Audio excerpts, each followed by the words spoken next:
এই কথা দুষ্টুমি করে না, পড়ো।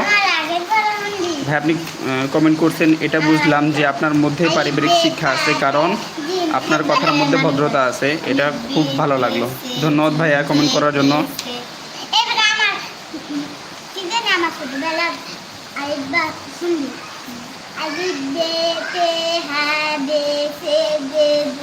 এই দুষ্টুমি করো না। হ্যাঁ পড়ো আলিফ থেকে। হ্যাঁ আলিফ।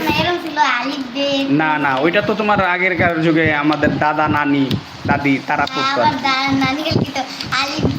বুঝতে পারছি কি বলতো, আলিফ বেঁধেছে।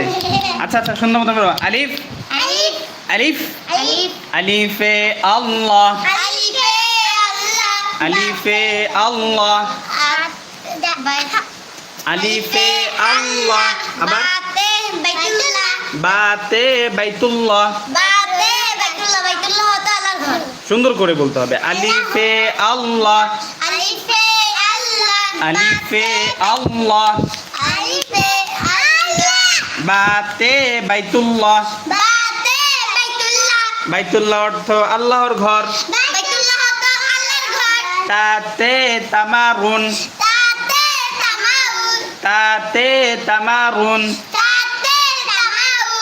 তামারুন অর্থ আপেল।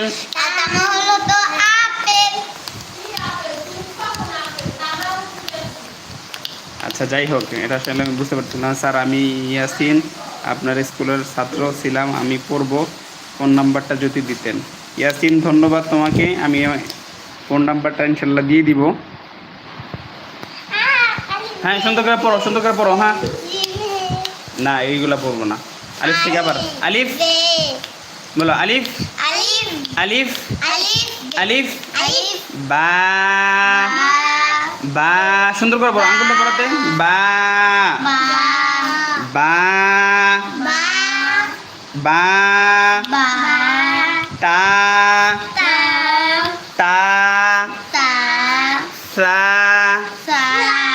Gym gym. আবার আলিফ বা, তা, সা, জিম, হা, হা জোরে, হা হা। এই নুসরাত, নুসরাত বলো তো, হা বলো তো। হা কি? হা। খ বলো, হা বলো। হা খ খ খ দাল দাল দাল জাল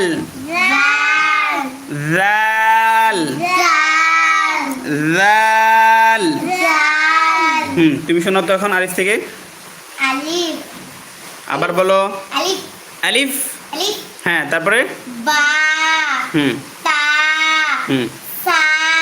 সা কিভাবে উচ্চারিত হয়?